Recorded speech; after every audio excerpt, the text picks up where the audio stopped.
बघा, काल सुद्धा मी बोललेलो आहे आणि या विषयावरती वेगळं काही बोलण्याची गरजच नाही. कोणीही जरी असला आणि त्यांनी जर का आमच्या छत्रपती शिवाजी महाराज, छत्रपती संभाजी महाराज आणि जी आमची महाराष्ट्राची दैवत आहेत त्यांच्याबद्दल अपशब्द काढले तर तो कोणी असला तरी त्याचा मुलाहिजा न ठेवता त्याला चांगली अद्दल घडेल अशी शिक्षा झालीच पाहिजे, ही सगळ्यांची मागणीच आहे.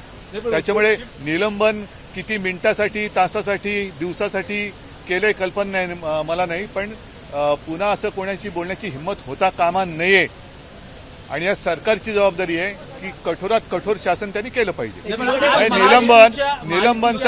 निलंबन तर कायमचं केलं पाहिजे असं माझं मत आहे. आमदारांसाठी आज छावा या चित्रपटाचा विशेष खेळ आयोजित करण्यात आलेला आहे.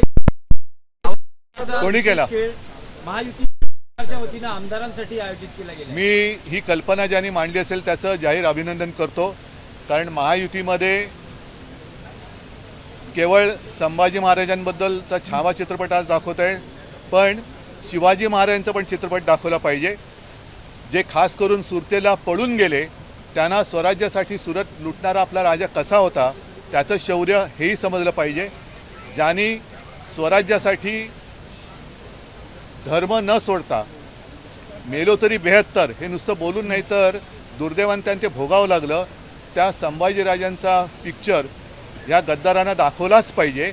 आणि जे काय सगळे पळून गेले भीतीने, ईडी, इन्कम टॅक्स, CBI, तेव्हा तर ह्या आपल्या राजाने संभाजीराज म्हणून आम्ही त्यांना दैवत मानतो, तर त्यांच्यापासून काहीतरी बोध घ्यायला पाहिजे आणि विशेषतः या गद्दारांनी छावा चित्रपट पाहायलाच पाहिजे. उद्धव साहेब, विरोधी पक्षनेत्याबाबत भाजपा सकारात्मक नाही अशी बातमी नाही, पण मी बातम्यांवरती का बोलू? त्यांना काल आम्ही आमची मागणी रितसर केलेली आहे, रितसर त्यांच्याकडनं उत्तर आल्यानंतर बोलू.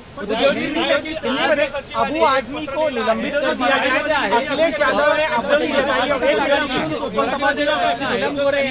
उपसभापती नीलम गोरे यांच्या विरोधात महाविकास आघाडीनं अविश्वासाचा प्रस्ताव आणलेला आहे. तो खरा अविश्वास प्रस्ताव आणायला आमच्याकडनं उशीर झाला. आतापर्यंत त्या निलंबितच व्हायला पाहिजे होत्या, कारण अविश्वास प्रस्ताव आणल्यानंतर त्याच्यावरती या अधिवेशनातच चर्चा आम्हाला अपेक्षित आहे. आणि कोणी जरी असलं तरी ज्यांनी जर का त्या एखाद्या नियमाचा किंवा कायद्याचा भंग केला असेल आणि अविश्वास ठराव ज्या कारणासाठी आणले ती कारणं तुमच्यासमोर येतील. पण पक्षांतर हाही एक विषय आहे, तर मला असं वाटतं यापूर्वीचा ठराव आणला पाहिजे होता आणि मंजूर व्हायला पाहिजे होता. 24 वर्ष म्हणजे 4 टर्म त्यांना आमदारकी दिल्यानंतर इतके गंभीर आरोप करतात. पक्षांनी काय त्याच्यावरती भूमिका आहे? कारण पक्षाने पक्षप्रमुखांवरती त्यांनी आरोप त्याच्याबद्दल सगळ्या महिलांनी, माझ्या ज्या शिवसेनेच्या रणरागिण्या आहेत, महिला कार्यकर्त्या, त्यांनी प्रतिक्रिया दिलेल्या आहेत, सगळे शिवसैनिकांनी दिलेल्या आहे. मी अशा प्रश्नाला कधी उत्तर देत नसतो. शिवसैनिक पुरेसा समर्थ है. सर, हिंदी में बता दीजिए, अबू आदमी को निलंबित किया गया है, परमानेंटली करना चाहिए. कितने दिन के लिए किया है? बजट सत्र तक. बजट सत्र का क्या मामला होता है? वो 2-3 हफ्ता चलेगा, सप्ताह चलेगा, लेकिन परमानेंटली उसको निलंबन करना चाहिए. अखिलेश जी ने आपत्ति जताई, उनका नहीं, उनको जताने दो. हम पूरे महाराष्ट्र ने उनके खिलाफ आपत्ति जताई है और अगर वो चाहते तो वहाँ से चुनकर लाए. नीलम गोरे के खिलाफ नो कॉन्फिडेंस मोशन लाने वाले किसी को सस्पेंड करने से सच छुपता नहीं है, ऐसे अखिलेश यादव ने कहा. सच का मतलब क्या है? सच वो जानते हैं.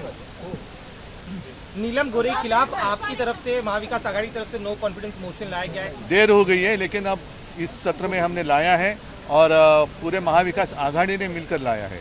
तो हमें अपेक्षा है कि इसी सत्र में उसके ऊपर निर्णय हो जाए.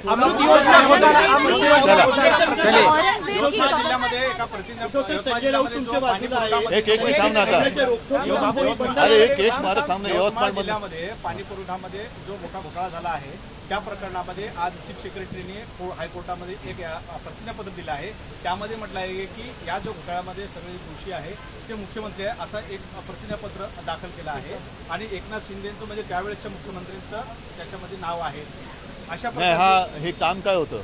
हे पाणी पुरवठा विभाग नळ जोडणी. मग आता नाही, आता कळेल कोणाचे नळ कोणाबरोबर जोडलेत. चला, धन्यवाद. एबीपी माझा, उघडा डोळे बघा नीट.